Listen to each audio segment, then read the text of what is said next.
93 driving. Today we're driving a CLA35 AMG with a 2.0 liter double overhead cam, 16 valve, producing 302 horsepower and 295 pounds of torque. It'll get it from 0 to 60 in just 4.6 seconds, and it'll get it to a quarter mile in about 13.1 seconds. So without further ado, let's see what this AMG 35 has to offer.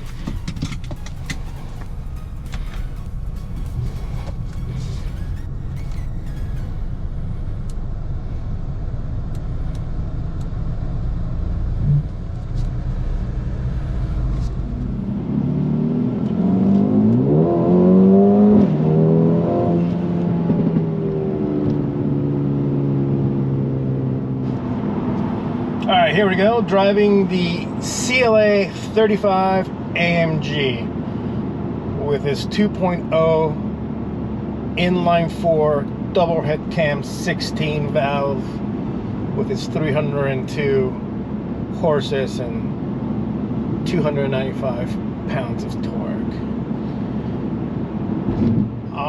If you're just cruising around like this at regular speeds, it's just fine. It doesn't, there's no drama, there's no real noise. It's soaking up the bumps pretty well, even though it's got the bigger tires.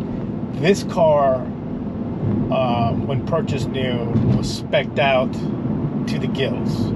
It's got every single option available at that time. It's a 2020 and it had a sticker price of $66,000. And today, with just a little over 12,000 miles, is stickering at 56. So, let's see if it's worth the money now. I mean, 66 for this car, it's a lot of money. But at 56, let's see if it shines and it performs. It's in a tough competitor because you have that BMW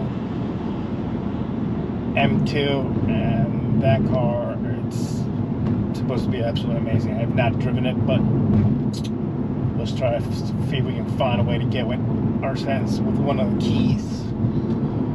Alright, so let's go and do our regular driving course, and then we'll give it a final thought and see what we think.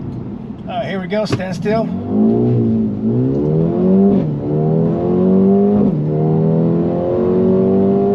Turbo spooling up. Yeah, it's good. I mean, it's a 4-cylinder, so it's not lightning quick. And it does take it a quick second for that turbo to boost up, and then once it boosts, it does take off. But you do have that split second, so if you're trying to merge into traffic from a dead stop, you gotta give yourself that extra second for the turbo to boost up, like I said. But once you're in a sweet spot where at about 2,500 RPM, and we give it the hammer, the boost is already there. Brakes are strong. They lack feel though. There's no communication coming back from them at all. The steering is nice. It's got a nice suede Alcantara in the 9 and 3. The rest of the steering wheel is all nice and leather. It's got a nice grip, nice size. You got some communication coming from it. You know exactly what the tires are doing. You can feel it. Due to, I think, the tire tread on this car, there's a lot of road noise coming into the cabin. But, seats are extremely comfortable. You can adjust them through the multimedia system. But other than that, yeah, at first I thought that it'll really beat you up in the bumps, but no, it soaks them up pretty well. So I think they've tuned it up pretty well. I think that if we were in a city, yes, you'd feel a bit more of this crank, that suspension coming down. But let's take it down the curvy road and see if the chassis likes to dance and what kind of speed we can do. All right, with that being said, let's get down to go. 9 and 3 driving, curvy road. We'll keep it in Sports Plus. The turn-in in this car is just really good. It really does turn well. You got a little bit of crackle and pops from that 4-cylinder. Yeah, it likes to dance. The brakes come on strong, like I said earlier, but they really don't have a lot of feel. The steering, on the other hand, it's actually amazing. It's really do have a lot of good feedback coming. Like I said, turn-in is just spot on. If you keep it going, the turbo just stays right there, so the boost is right on the money. It's just when you start coming from complete stops where it needs to boost up. Yeah. You got that all-wheel drive system too, so we go up the hill. Yep.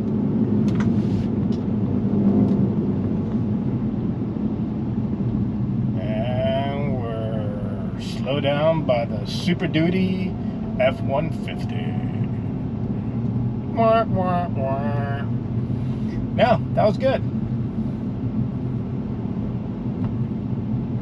That was actually, that handled better than I thought it. Let's head back and do our final thoughts. But before we do that, let's take it up this nice curvy road as well.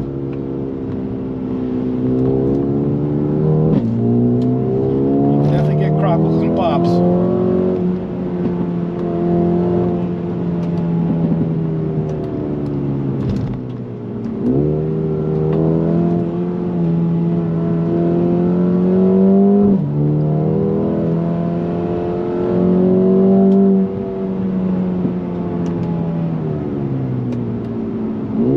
Not bad. It's got nice crackles and pops, that's for sure. Okay, my final thoughts with the CLA35 AMG. I'm not going to go over all the other details about the car itself, because I did that video with the 250, and same thing falls here. I'll put the video on the link down below. Yeah, it's a little plasticky, but this car is fully spec'd out, like I said earlier, so it does have a little more comfort features. It's got more leather. Does have the leather interior, so it's got more leather everywhere, and obviously it's got all the LED lights inside. So I've just got the big screens, and this is the first.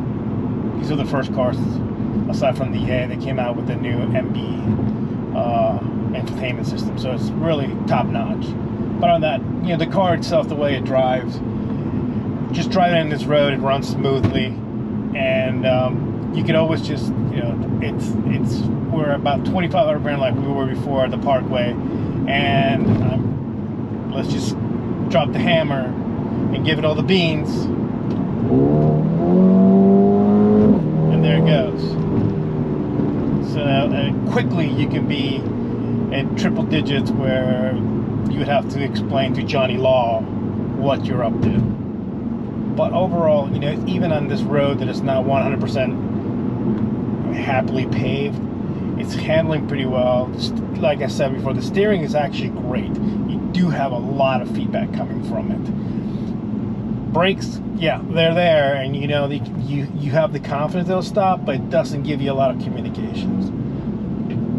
And the noises that it makes, it does make, for a 4-cylinder engine, it does give you those little crackle and pops, and they sound good. And I'm glad that it's not one of those that is being, like other manufacturers, that are being filtered in through the sound system in the car to make it sound a little bit louder. Now this is legitimately, you can hear the crackles and pops coming back. So yeah, it's an entertaining car, and like I said earlier, at 50 $55,000 to $6,000, yeah, it's in a tough place because you have the Audi, you have the BMW that have similar cars to compete with, and just by reading, the BMW seems to be a little bit topper up. That's Mr. Range Rover here from Delaware, decides to just cut us off. Thank you very much. But you know, we're heading into Georgetown, so that always happens. Losing track. Yeah, I for 55, yeah, you know, if it was a little bit lower, maybe a couple $1,000s lower, I probably think that's pretty compatible. But you know, it doesn't give you a lot of room. My 10-year-old daughter and her friend could probably sit back there, but it would be tight with you know, somebody who is 5'9" with the seat back. Yeah, even their legs would be a little bit tight, but they would get it. They'd manage. Trunk wise, you know, due to the fact that I discussed this in the other video, it's shaped more like a coupe, like a tiny little 4-door coupe. So it does limit the space in the back, in the trunk. So you don't have a lot of space back there. So it's not like a huge weekend getaway kind of car. Yes, you can stow a couple bags in there, you'd be fine, but don't think that you're going to be going out camping or canoeing or anything like that and taking all your gear. It's just not going to happen. But with all those things being said, yeah, it's a fun car to drive. It definitely is a fun car to drive. But it does have that, you know, if you're willing to pay that price, but at the same token, you got to remember, you got to make sure you have something else. Unless, if you don't have a family, you're fine. But if you do have a family, it's a little tight. But it's entertaining, it's fun, and it looks absolutely, I gotta say, design-wise, this one, the way this one is spec'd out with all the aero package and the color, which is called denim blue, really does make the car pop. So those are my thoughts. I hope everybody's having a fantastic day. If you haven't subscribed, I don't know what you're waiting for. Do subscribe, it helps the channel. Comment as well, that also helps the channel. Share, hit the like, turn on your notification bell so you know the next video is coming up. And I can't wait to see everybody in the next video. And until then, bye. As we sit here in traffic.